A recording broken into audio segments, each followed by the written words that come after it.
aeg on hakata lahkuma korrapärasest Euroopast esialgu kahtlase võitu ja ettearvamatu Dominikaani vabariigi suunas.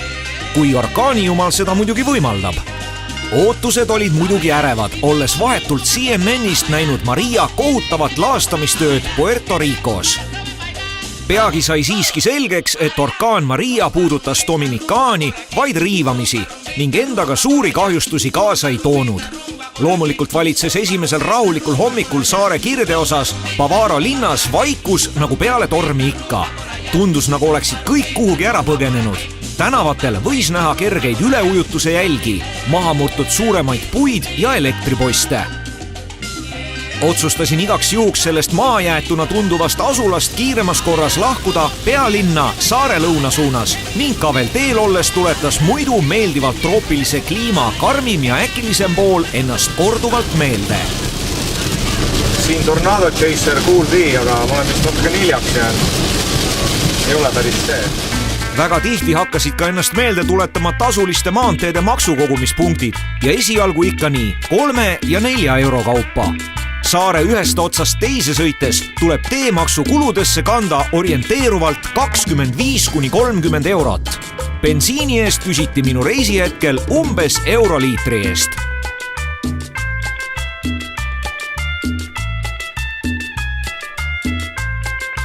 Enne kui ma sihtkohta jõuan, palju neid teemaksupunkte veel tuleb, et selles suhtes on jällegi jama, et ei saa ka kõrvalteid mööda sõita, sellepärast et kõrvalteid mööda läbi külade sinka-vonkatades üle nende popede nagu ei jõuagi, kui sa sõidad mingit 50 kilomeetrit päev otsa, et selline hea kiirtee, aga iga natukese aega on raha maksta.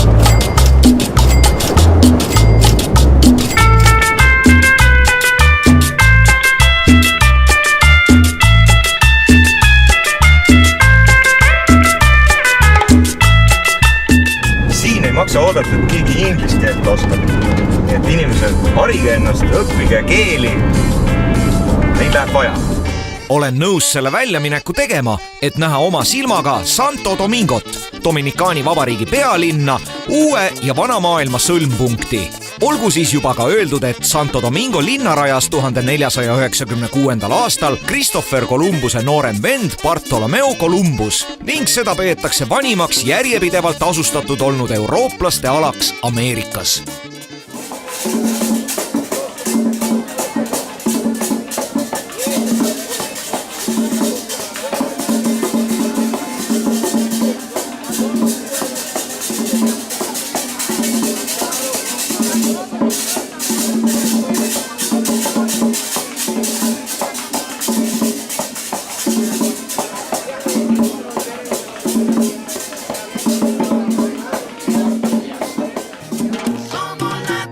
Mis sa palavas pealinnas ikka muud teed, kui suundud ajaloolisesse koloniaalpiirkonda kohalikku baari külma õlut jooma. Jõudes Santo Domingosse, siis võib öelda, et siin valitseb Bavarost ikka täiesti teistsugune vibe. Kell on päeval kell 3 ja ei saa mööda tulla ühest mõnusast nurgapealsest kõrtsist, kus mängib mõnus latino muusika ja külm õlu on lausa kohustuslik, kui väljas on 32 kraadi. Nagu ikka, selline elu käib siis Kariibidel.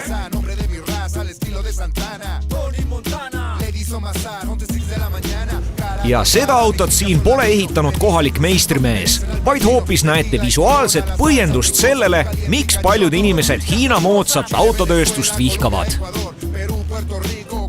Aga tühjaga, tahaks ikkagi linnakerast välja pääseda palmi alla tuhkvalgele liivale, et tunda talla all seda, mida tundis kunagi Columbus.